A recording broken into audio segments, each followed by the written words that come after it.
De cuál es el valor de la música dentro de nuestras emociones y si por ahí no tiene ningún tipo de valor, digamos, que cómo puede mejorar nuestras emociones, nuestra salud mental, la música.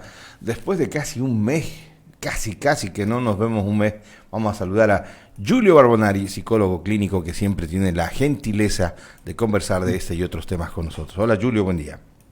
Hola, ¿qué tal? Buenos días. Probando las luces, como verás. Vas a disculpar. Eso Todo está, tranquilo, tanto tiempo. tanto tiempo desaparecido, me parece que ha sido, bueno, nos hemos estado cruzando también, la verdad. A un día que Sí, debo reconocer que un día te quise cambiar el horario y ya se complicó un poco en ese sentido. Eh, sí, se desordena mi cabeza cuando trato de obtener una rutina y si se mueve un poco, ¡ay! Yo también me complico solito. pero bueno, el tema que nos convoca hoy vamos a tratar de recuperar y capaz que también puede ser interesante que lo hagamos random. Inicialmente habíamos pensado hacerlo los viernes, pero por ahí también puede funcionar que tengamos este tipo de encuentros random donde Me nos gusta. toque, digamos.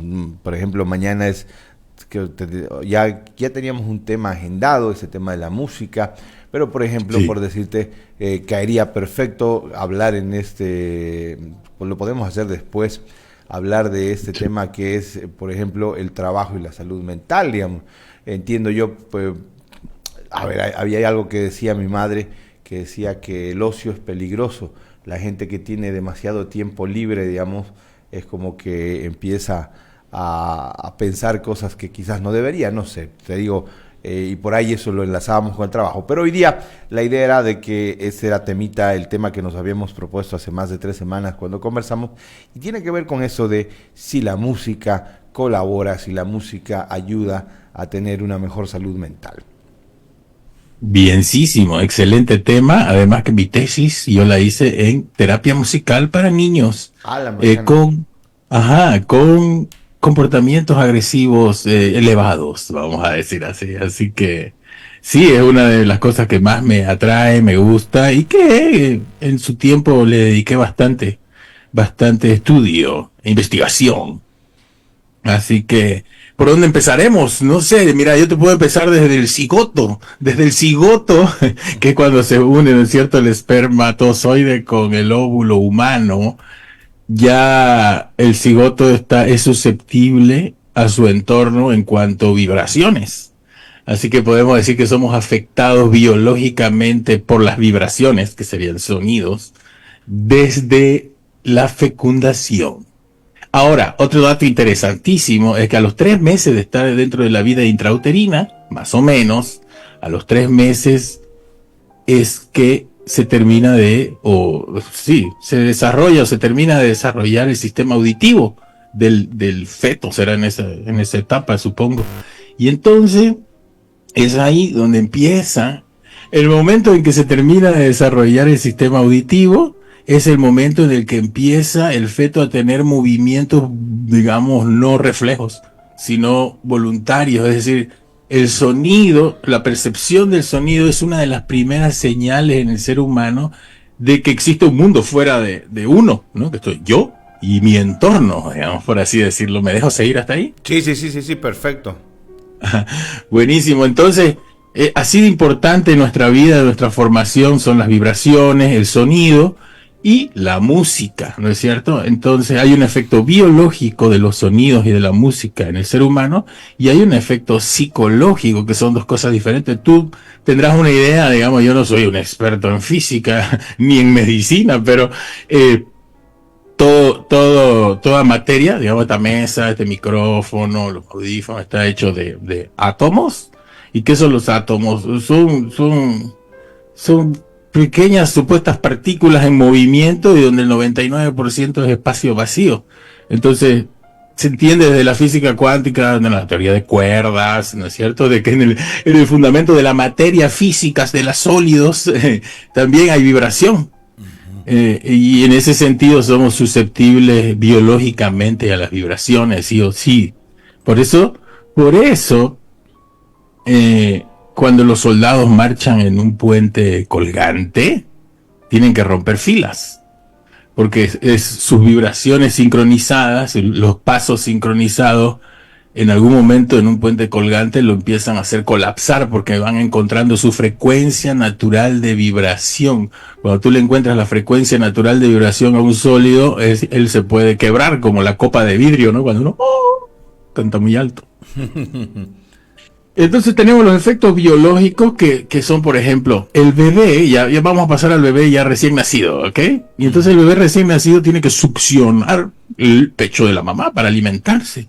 Y principalmente cuando él succiona o ella succiona el pecho izquierdo de la mamá, que está más cerca del corazón, resulta que los estudios estadísticos matemáticos dicen que el ritmo de succión del bebé tiende a sincronizarse de alguna forma con el ritmo del latido del corazón de la mamá.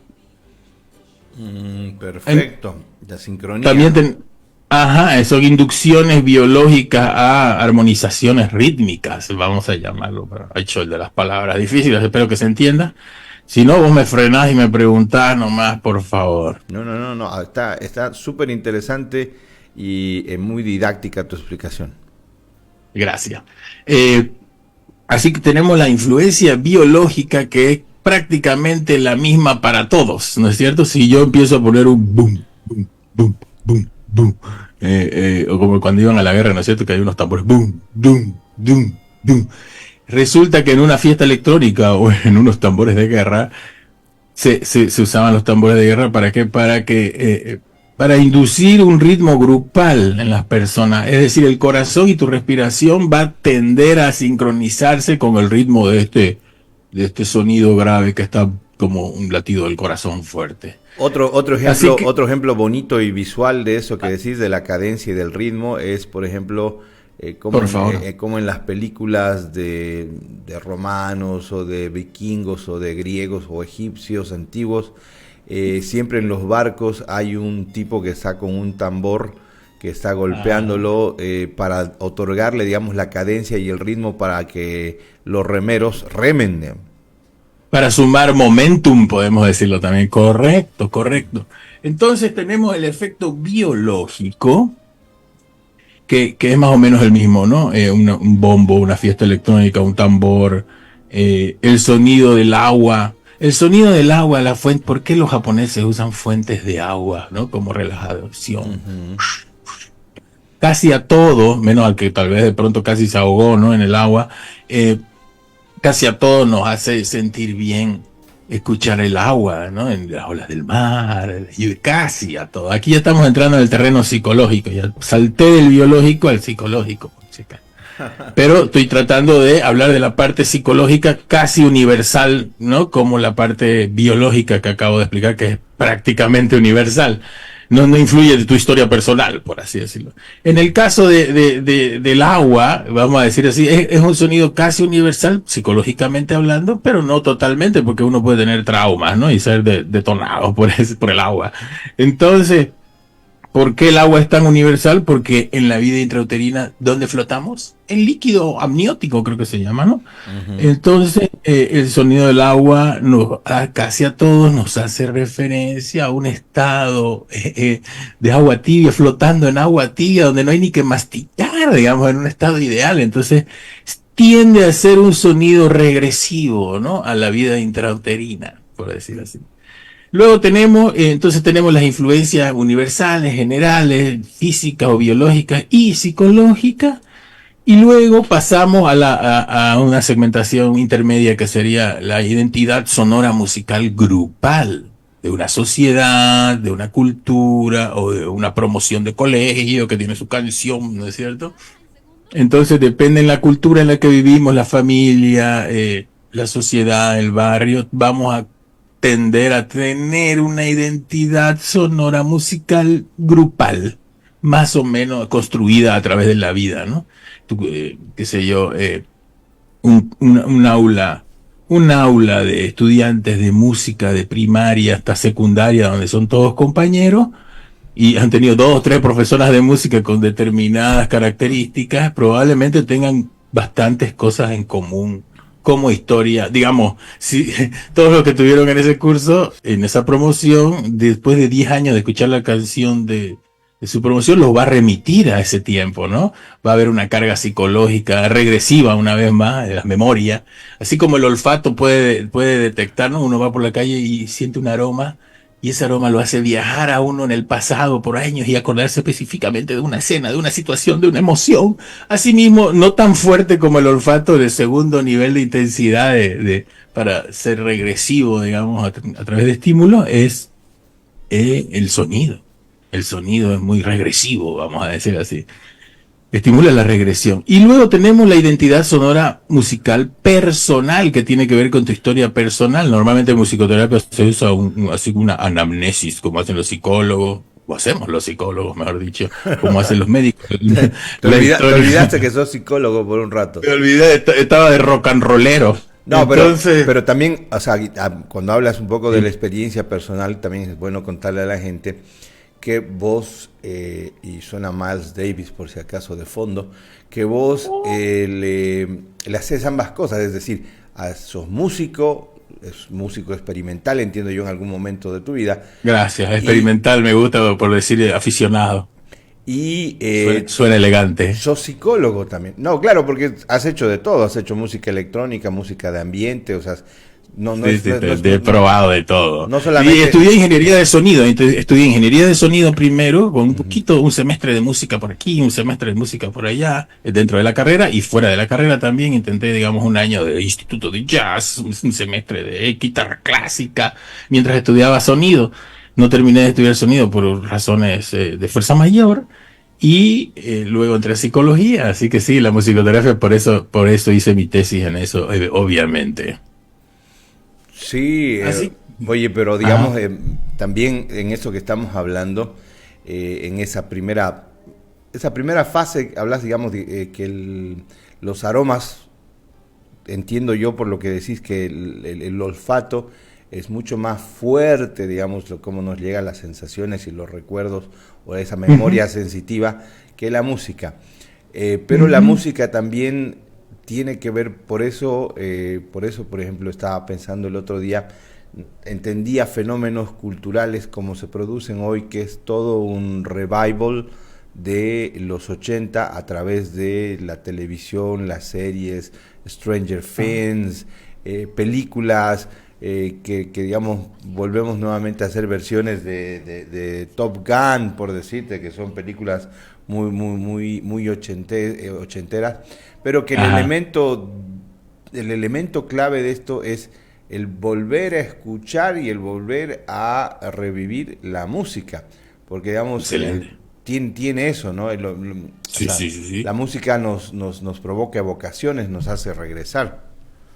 Totalmente, y la misma música, digamos, como tal, una canción necesita cierta repetición de patrones para que la persona, o sea, Platón creo que era que decía, o Aristóteles, uno de esos antiguos que decía que el placer de escuchar, que no es totalmente cierto, pero tiene cierta verdad importante, que es decir, ¿no? El placer de la música está en haberla escuchado antes, digamos, ¿no? Por eso uno la va escuchando repetidamente y puede ir descubriendo nuevas cosas, pero a la vez el placer de la anticipación, ¿no? Como en la narrativa de una historia, tiene que haber cierta predecibilidad y cierta impredecibilidad, ¿no? Y un balance artístico en ella. Pero voy a retomar por donde me quedé, para no irnos muy por las ramas, por favor, porque las personas si no van a pensar que no soy tan profesional. No, dale. Voy a retomar por donde estábamos, que es la historia musical, sonora musical individual, que habíamos esta ficha que decía que yo usaba, ¿no? Que se suele usar. Yo no puedo hacer una sesión de terapia musical, o yo no puedo hacer una sesión de terapia musical grupal o individual sin conocer un poco antes la identidad sonora musical de mi paciente, vamos a decir, o de los pacientes. Imagínate que yo uso un piano y casi le cayó un piano en la cabeza, por decir algo, ¿no? Medio caricaturesco. La persona puede ser afectada negativamente con un sonido de piano en el aula, en la sesión, mejor dicho, en el aula, porque era mi tesis del kinder. Entonces, uno va preguntándose o va invitando al paciente a que se pregunte, ¿no? Un viaje reflexivo de qué tipo de ambiente sonoro, de entorno sonoro musical había en tu casa. Te voy a preguntar a vos, hagamos la anamnesis con vos en ejemplo, por favor. Joven, ¿usted se acuerda? Dale. ¿Se acuerda las canciones de cuna que le cantaban cuando era bebé? ¿O sabe? ¿Le contaron? Mira, lo que sí tengo en la memoria, capaz que no es el ejemplo, o sea, canciones de cuna, pero sí yo he criado una cosa muy rara que te la voy a decir. Mis papás estudiaban en Brasil, ¿ok? Yeah. Estamos hablando de los 70, principios de los 70, y yo nací en Brasil. Oh, Y God. hasta el día de garoto. hoy tengo una cuestión, bueno, siempre he tenido una cierta facilidad con el tema de los idiomas, pero por ejemplo tengo una cosa muy interesante, hay canciones que me sé de memoria de Martinho Dávila, digamos, entonces, ¿qué puede a mí, 50 años después, vincularme con Martinho Dávila? Salvo que, digamos, esa era como la música de cabecera de mis padres cuando estudiaban en Brasil, digamos, entonces... Y luego tenía que un año así. Claro, tenía un año, pero sin embargo, o sea, me sé la melodía. ¿Qué pasa hoy cuando vos escuchás a ese autor o algo parecido? Claro, no, escucho Martinho Dávila y es así como ¿Qué que sucede? tengo, primero, hay ese tema emocional, ¿entiendes? Hay como que se te quiebra, se te quiere salir una lágrima porque sí, o sea, esto es parte de mi ADN, digamos, o sea, Pero no viene a tu mente memorias, recuerdos de Brasil porque tenías un año, ¿no No, ves? claro, no, o sea, no tengo, Wow. no tengo ese recuerdo porque no Muy lo tengo. interesante. Digamos. Pero sí es una prueba música... de lo potente que estás demostrando, excelente, digamos, qué potencia que tiene la identidad sonora musical de uno en uno y lo importante que es conocerla. Continúa, por favor. Pero mira, porque estoy tratando un poco de hilar en base a lo que estás diciendo, digamos, de cómo Exacto. funciona esto en la mente. Después, por ejemplo, si el día de hoy me preguntas, o sea, Julio Iglesias a mí me parece lo más cursi que hay en el mundo de la música, pero sin embargo lo escucho y me genera una emoción, porque me hace acuerdo, digamos, a mi madre que falleció ya hace buenos años, y no tengo más que amor para Julio Iglesias, o sea, Qué ¿entendés? belleza. En el lado Me pasa racional... con Ricardo Arjona exactamente lo mismo, me pasa con Ricardo Arjona a mí, imagínate. Con Arjona. No. Le encantaba a mi madre, ¿qué puedo hacer? Claro, claro, y tiene eso, ¿cierto? O sea, para mí Julio Iglesias es insoportable, pero evidentemente, digamos, toda esa cosa que te pasaba y es como ese pedacito de cosas que no puedes tener, digamos. Lo mismo me pasa con mi padre, con los Carcas. Mi padre sí, afortunadamente está vivo, pero de pronto también tengo igual tengo una cierta relación con los Carcas o con Guara que tiene que ver un poco de esa musicalidad en la cual creces, digamos. Evidentemente, digamos, a ver, mis padres, evidentemente, y hay una cosa interesante, mis padres también escuchaban mucho Iracundos, mucho Los Gatos, mucho los Beatles, mucho ABBA, pero de pronto me he quedado con los elementos muy puntuales de su preferencia y quizás, digamos, a medida que he ido creciendo y me he metido en este tema de la radio y la música y todo, he descubierto que mi propia musicalidad, digamos, está en redescubrir cosas que ellos no me han hecho escuchar, digamos, porque he terminado escuchando Led Zeppelin, The Doors, revelándote ante la tradición. Claro. Oye, ¿sabías vos por qué? Una cosa curiosa, ¿por qué las personas normalmente cuando estamos muy tristes escuchamos música triste para sentirnos mejor? Cerati tiene una letra muy interesante sobre eso. A ver, contame, por favor, vos que Cerati, sos. escuchas canciones tristes para sentirte mejor. Sí, hay una letra de Cerati, de una de las canciones. Ahorita te voy a decir cuál es. Buscala mientras yo te voy contando. No se sabe por qué, yo te puedo decir por qué, pero la cosa es que sí sucede eso, digamos, ¿no? Es decir, la persona entra en sintonía con su estado emocional, con estímulos externos, y eso parece ayudar. Eso es lo que quería mencionar, una cosa interesante. Mientras seguí buscando una rápida anécdota de una estudiante que yo obviamente hacía las preguntas como la que te acabo de hacer a vos, digamos, ¿no? Y ella contó que su mamá fue a un concierto de Bob Marley con ella de 9 meses de embarazo, ¿ok? Wow. Sí, entonces, y lo primero que le pregunté a la chica fue, oye, ¿y tu mamá cómo se siente o qué le pasa en el presente cuando escucha Bob Marley? Me dice, ¿no? Pues le cuento, me dice que te cuento porque era una estudiante, pero que había sido mi compañera antes, años antes. No voy a decir su nombre. Entonces, entonces me dice que su mamá, cada vez que escucha Bob Marley, se indispone como como los síntomas de embarazo, el cansancio a los 9 meses, digamos, todo ese pequeño gran malestar que puede tener uno con 9 meses de embarazo. Entonces, cuando su mamá escucha, si bien fue ella la que quiso ir a ver a Bob Marley, suponemos que le gustaba, cuando en el presente escuchaba, cuando en el presente, porque fue hace muchos años esto, pero digamos que es ahora, cuando en el presente escucha Bob Marley, ella no se siente bien, se siente mal, no, físicamente. Y entonces le pregunto, ¿y vos, que estabas dentro de la barriga, dentro del mismo metro cuadrado, cómo te sentís cuando escuchas Bob Marley? Amigo, me relajo, me siento, claro, casi que entra en posición fetal, digamos, ¿no? Por este tema Claro, regresivo. por el tema de la regresión. Mira, Claro, a ver. ¿viste cómo es la memoria? Encontré la letra. La canción se llama Adiós, de Gustavo Cerati, y la letra dice, Recuperar, que todavía está. si pones canciones tristes para sentirte mejor, tu esencia es más visible, del mismo dolor vendrá un nuevo amanecer, y tiene otra frase que es muy buena escuchar. Tu esencia es más visible. Interesante, interesante. Sí, pones canciones tristes para sentirte mejor, tu esencia es más visible. Y esta canción tiene una frase que también define un poco el tema de la música de Cerati. Bueno, es otra cosa, pero no nos salgamos del tema. Después. No, claro, bueno, está perfecto. Ahora vamos a tener otra distinción interesante, entonces te agradezco esa referencia. Otra distinción interesante es entre los sonidos electrónicos, en la influencia que tiene en el ser humano los sonidos electrónicos y los sonidos orgánicos, instrumentos orgánicos, no electrónicos. Digamos que el sonido electrónico es mucho más preciso, vos podés hacer una frecuencia que mate determinado tipo de células, digamos, ¿no es cierto? Y explotan. Porque tiene una precisión más como tomar un medicamento y tomar, digamos, un medicamento y tomar algo natural, ¿no es cierto? El natural tiene muchas más propiedades, más disueltas, mientras que el químico va más preciso solo para esa cosa, aunque igual tiene efectos secundarios no predecidos ni deseados, ¿no?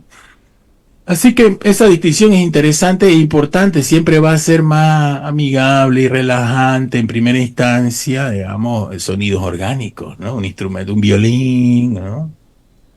Claro. Un ruido, que una imitación o un sonido electrónico es mucho más directo, digamos, ¿no? Y de hecho el otro día veía unos titulares de revistas científicas que, claro, el sonido electrónico puede ser más ideal, más útil para control mental, ¿no es cierto? Control mental directo. No vamos a entrar en esas zonas conspiranoicas. El efecto Zoolander. ¿Cómo es ese? A ver, contame. ¿No has visto esa película Zoolander? Sí, pero no me acuerdo a qué te refieres. No, pero a ver, mira, cómo funciona, y me vas a dar, y es lo que estás diciendo. La música, la EDM o la música electrónica, en la película, supuestamente la película es muy trivial, es modelos, seguí, por favor. Hay un tipo que es, digamos, como un pope de la moda, que quiere asesinar al presidente de un país, que está reclamando que las industrias de la moda esclavizan a la gente, y contrata un asesino para que le pongan al personaje que es Derek Zoolander, que es Ben Stiller, lo van torturando con cierta música electrónica, boom, boom, boom, boom, que le van repitiendo durante muchas veces, y está como una programación mental. Cuando alguien le ponga la música en una ocasión, cuando esté esa autoridad, la música directamente va a hacer lo que vos dices, que toma el control de su mente, una orden para intentar matar a esta persona. Entonces, van a hacer ¿quién cree que le dio la idea de ese guión a ese escritor? Claro, digamos, sí, por ahí ya debe haber salido. ¡Qué loco! No me acordaba de ese detalle increíble. Claro, porque le ponen... ¿y sabes dónde está? ¿Por qué me acordé? Porque la canción se llama Relax, de Frankie Goes to Hollywood, que es una canción, un típico canción ochentera, pero con esto que tiene lo que vos... Mira, qué interesante, qué interesante, porque es lo contrario, y tiene sentido a lo que yo te decía, que si vos estás triste y te pones música triste, te sentís mejor. Claro. Pero si vos estás, ¿me entendés? Y quería volver un asesino con una canción que se llama Relax, lo opuesto, interesante. Oye, pero es cierto lo que decís, porque por ejemplo la música electrónica tiene eso, a ver, que a mí me pasa, este tema cuando uno ve los festivales como Tomorrowland y todo eso, yo particularmente, yo no sé si podría soportar 6 o 7 horas de música electrónica, boom, boom, boom, boom, boom, pero hay gente que lo hace y entra incluso en una especie Días. claro, días, y además entra en una especie de éxtasis, en una especie de, digamos, de trance. Claro, es un trance de días, digamos. Por eso, digamos, incluso, o sea, la gente que va a los conciertos de música electrónica dice que no es bueno el tema del alcohol, porque más bien lo que necesitas es agua para hidratar tu cuerpo mientras estás en ese trance. Claro. ¿No? Escuchame, ¿no viste la noticia del fenómeno Taylor Swift en los conciertos? ¿No escuchaste de eso? A ver, contame esa, no la tengo. Bueno, y anda buscando el titular si querés para que no piensen que se lo estoy charlando a la gente. Escuchame, hay gente que reporta que cuando que va al concierto de Taylor Swift y después termina el concierto, se va y no se acuerda del concierto. ¿Ok? No se acuerdan de todo. Están experimentando. También hubo una vez, bueno, no quiero entrar en lo conspiranoico, pero ¿vos crees que no experimentan el control de masas en concierto con frecuencias ocultas? Y, por supuesto. Hay que tener cuidado. Perfecto, aquí se habla el fenómeno Taylor Swift. Sí, ¿no ve? Ah, existe, no me lo estoy inventando, gracias. A veces, sí, pero además, a veces puede ser que escuche voces. Oye, pero digamos, el punto máximo de esto, mira, hay un lugar que ha costado creo que 2.000 millones de dólares, que está la esfera. La esfera de Las Vegas, el domo. Ayer la vi. Sí, es una cosa de otro planeta, digamos, es la sensación inmersiva total para un concierto de música, porque, digamos, el sonido es totalmente envolvente, o sea, estás encerrado en una bóveda sonora, y dos, también perdés la frontera de la realidad, porque... claro, no, y además, escuchá lo que tiene el sistema de sonido de la esfera. Por zonas te puede dar el sonido direccional. Es decir, vos te sentás en la fila A y te va a llegar el francés, y en la fila B te va a llegar inglés, así. Súper direccional. De hecho, mira, hay una categoría de armas militares que se llama EMP, creo que se llama, energía dirigida, algo así, ¿ok? Y entonces dentro de esas está la energía electromagnética, que vos podés tirar un rayo electromagnético y tumbar a alguien, ¿no? O también la energía a través del sonido. O sea, hay armas físicas. ¿No escuchaste hablar del síndrome de Habana? ¿El Habana Syndrome?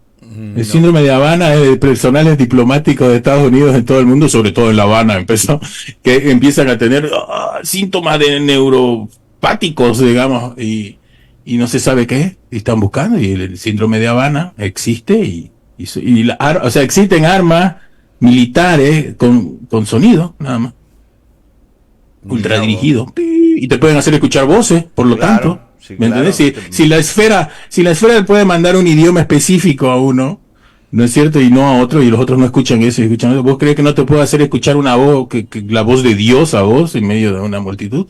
Pues se puede, amigo. Mirá vos. Pero bueno, oye, es importante. Muy interesante. Es importante. Y bueno, lo que espera, unas últimas recomendaciones para la gente, para el autocuidado sonoro musical, si te parece. Hay gente que se relaja más en el silencio, hay gente que se relaja más con ciertos sonidos.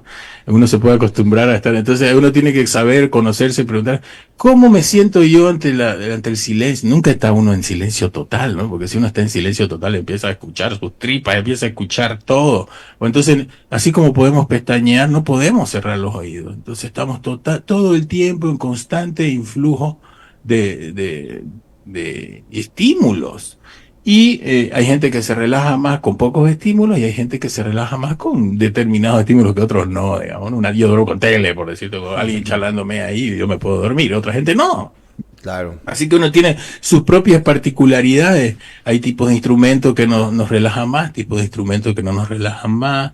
Y Entonces, el autoconocimiento, la reflexión, qué tipo de instrumentos, qué tipo de ambiente sonoro había en tu casa. Es importante revisar de vez en cuando esas cosas. Eso quería recomendar, pero te corté. ¿Te vas por No, decir no, algo? no, no, Perdón. no, está bien, está bien. Lo que me parece, digamos, siempre sano de estas charlas que tenemos es que haya eso, o sea, de que la gente sí reconozca a través de la experiencia compartida, sí, esto me pasa con la música. Y dos, lo otro, digamos, de esto de la reflexión a propósito de siempre revisar los entornos sonoros, digamos. Porque a veces, por ejemplo, la gente que vive cerca del metro tiene cierto nivel de estrés, la gente que vive cerca de un tren o la gente que vive cerca de un Correcto. aeropuerto, digamos. Entonces, Totalmente. su reacción no es la misma que de pronto una persona que ocasionalmente va al aeropuerto y asocia el Correcto. sonido con Exacto. voy a viajar, digamos, con algo bueno. No es la misma Ahora, experiencia de esta persona que todos los días se levanta o que está durmiendo pero y un que... punto importante, un punto importantísimo que acabas de tocar es el siguiente. El segundo problema de que contaminación en primer mundo, en Europa creo, por lo menos hace unos años era, el Ujú. segundo problema más grave de ecológico, vamos a llamarlo así, es la contaminación acústica o Sí, sonora. ¿Por qué? Porque si vos vivís al lado de una termoeléctrica, por decir algo así, ¿no es cierto? ujú. Como en la Brasil, hay frecuencias de vibración constantes que aunque vos no te des cuenta que están ahí, que no las escuchás porque son subsónicas, por decirlo así, o supra, te pueden problemas cardíacos, depende de la frecuencia, de problemas riñones, te puede afectar físicamente más allá de que vos durmas tranquilo, que te arrulle o no ese ruido, digamos. O sea que hay consecuencias médicas, cardiológicas y de otros órganos importantes del cuerpo al estar sometido a un ruido constante. Así que eso quería mencionar también, que hay que tener, digamos, cierto cuidado de tu entorno sonoro. Es Le- así, te puede afectar a la salud física. Y es el segundo problema de contaminación en el mundo, si no me equivoco, en Europa. Es un problema grave. Yo no aquí no termina de construir una casa que empiezan otra y afecta, ¿no? No, además de lo que decís, el cuidado del entorno sonoro, del entorno musical, digamos, el tener ese tipo de precauciones, el capaz que revisar el contexto sonoro en el que te mueves. Y bueno, también tiene que ver esto con lo de la música, ¿no? Que queríamos tocarlo hoy. Lo que dices, uno pone canciones tristes para sentirse mejores, es un insight muy fuerte, es cierto. Después, Es como digamos, una catarsis, es como sí, promover una claro. catarsis, que salga de Sí, una vez del sistema, algo así, me sí, imagino. que tu playlist y le pones, digamos, la playlist rompevenas, digamos, en Spotify y está ahí. Exacto. Pero Eso es lo que existe, sucede. claro, le pasa, todos tenemos una playlist rompevenas, que algún momento Ah, acudimos a ella. Oye, siempre es bueno conversar con vos, pero también el tiempo ya nos hemos pasado creo que 5 minutos, así que en la radio me van a cortar en cualquier rato, así que gracias, Julio. La próxima semana estaremos viendo qué día volvemos, si volvemos en viernes o volvemos en medio de la semana. Será pues sorpresa. conforme a lo que coordinemos. Te mando un abrazo grande, que tengas un buen feriado del 1 de mayo y siempre es bueno ¿Cuándo el conversar. feriado? ¿Mañana? Y eso, gracias, Mañana, gracias. No sabía que era viernes. Gracias. mañana Salud. se achicó la semana. Te mando un abrazo grande. Chao, chao. Ahí estábamos conversando con Julio Barbonari, psicólogo clínico, que siempre tiene esto, que nos falte tiempo, capaz que tendríamos que armar un podcast para hablar de estas cosas. Un mensaje de Hyundai en el cierre.